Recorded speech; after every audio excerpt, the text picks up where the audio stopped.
beautiful for spacious skies, warm the waves of grace. When our founding fathers established this republic, they created a political and economic system unique among nations, a system which has led the United States to the very pinnacle in wealth and in world leadership.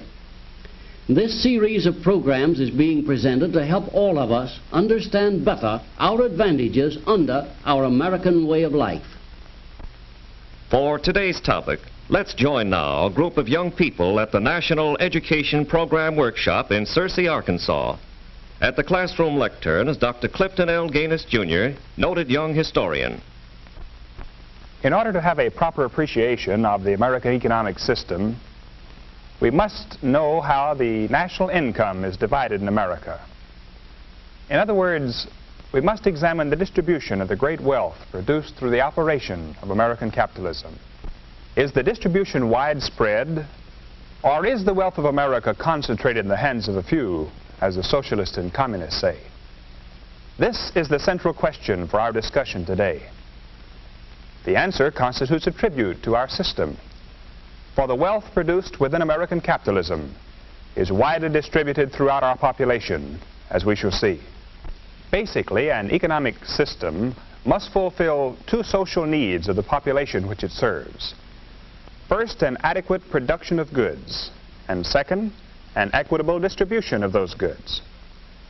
Of course, there are other measurements of value for an economic system, and in our previous classroom sessions, we have seen how well our own system measures up, how it provides a high degree of economic freedom and great incentives for personal achievement, thus bringing about national progress.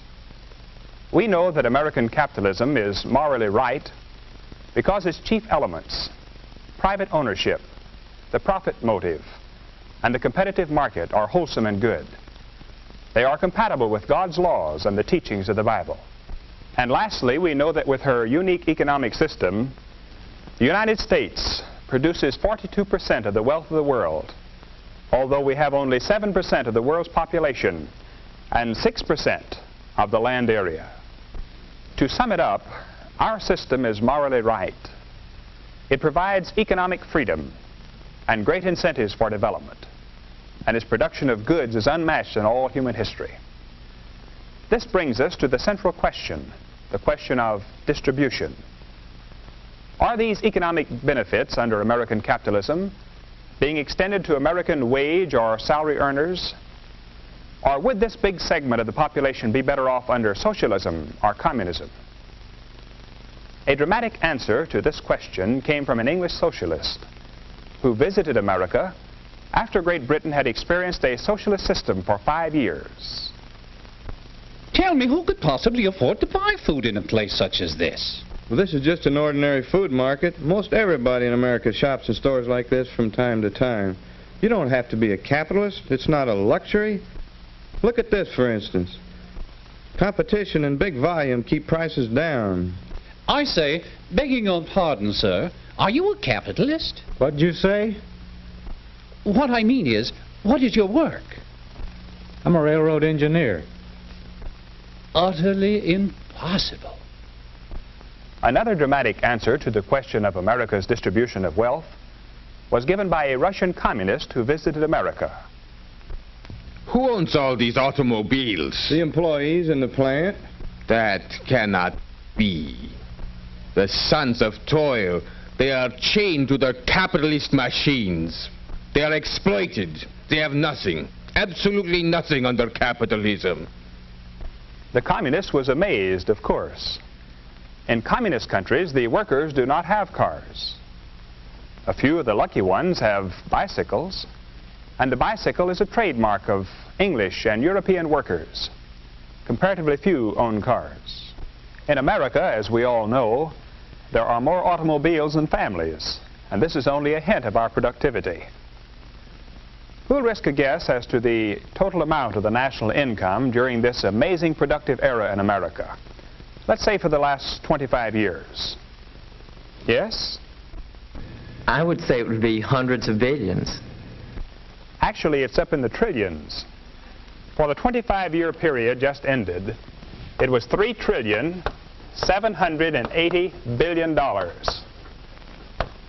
You get writer's cramp with a figure like that.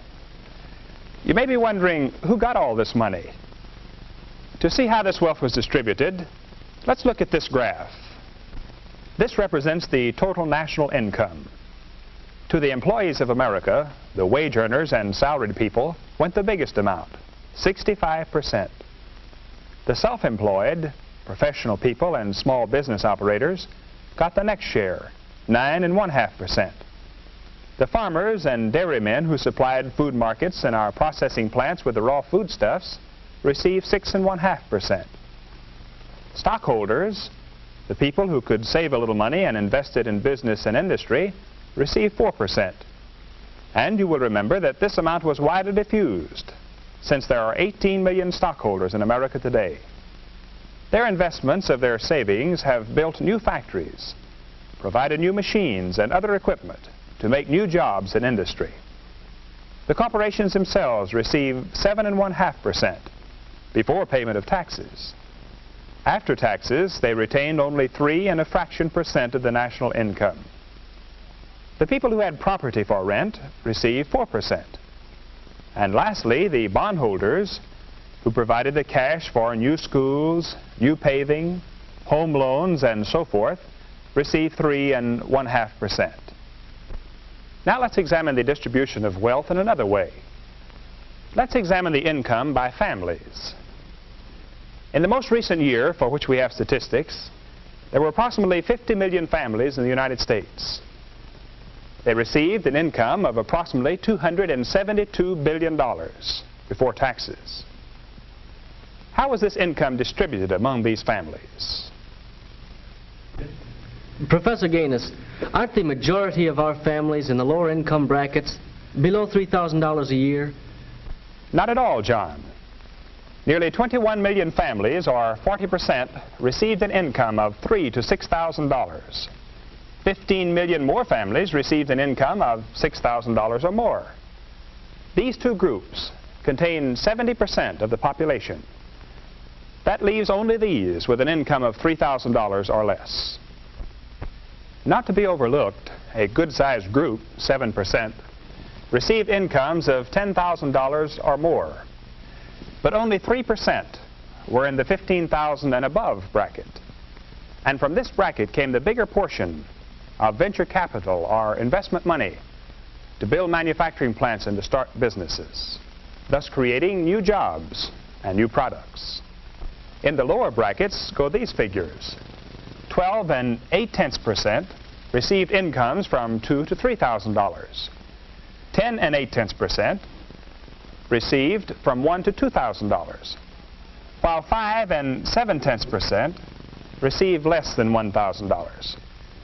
We must remember, however, that in these lower brackets are many farm families whose cash incomes do not strictly reflect their standard of living. Mary, what can be learned from this graph?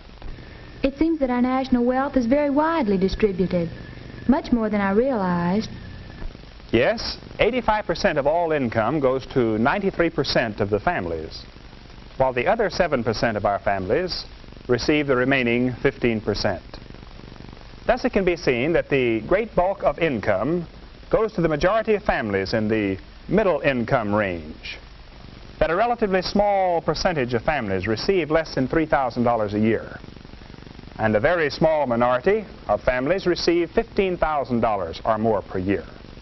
In fact, if all the income left to those in the $15,000 or above bracket after taxes are paid were to be distributed evenly among the 160 million people in America, each of us would receive only 55 cents a day.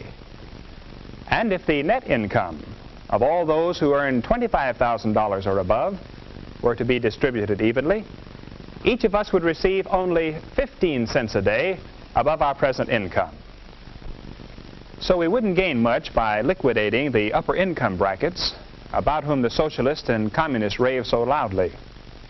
It is to the benefit of all Americans that incentives for achievement remain constant in the upper income level, as in all other brackets, so that all Americans may enjoy the benefits from the total brain power and enterprise in our dynamic nation. There is one additional yardstick of our economic well-being in all walks of American life. Now that we have examined the distribution of national income, let's take a brief look at the ownership of property. The farms of America are owned by 25 million people. The houses of America, worth $230 billion, are owned by 113 million people. Our 50 million automobiles are owned by nearly 40 million families. The factories and machinery that produce the material things of life have 18 million stockholders. In one way or another, more than 100 million of our people own the wealth of America.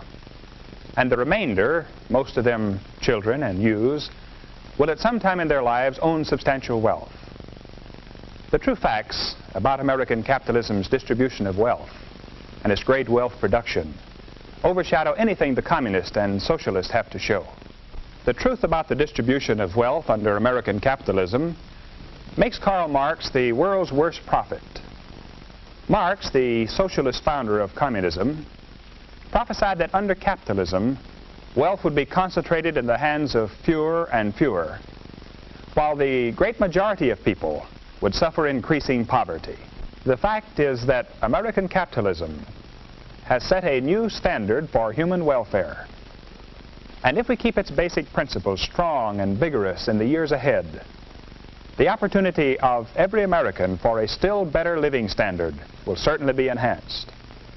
And perhaps even the disciples of socialism and communism will come out of their shadowy pipe dreams and join us in our march of human progress.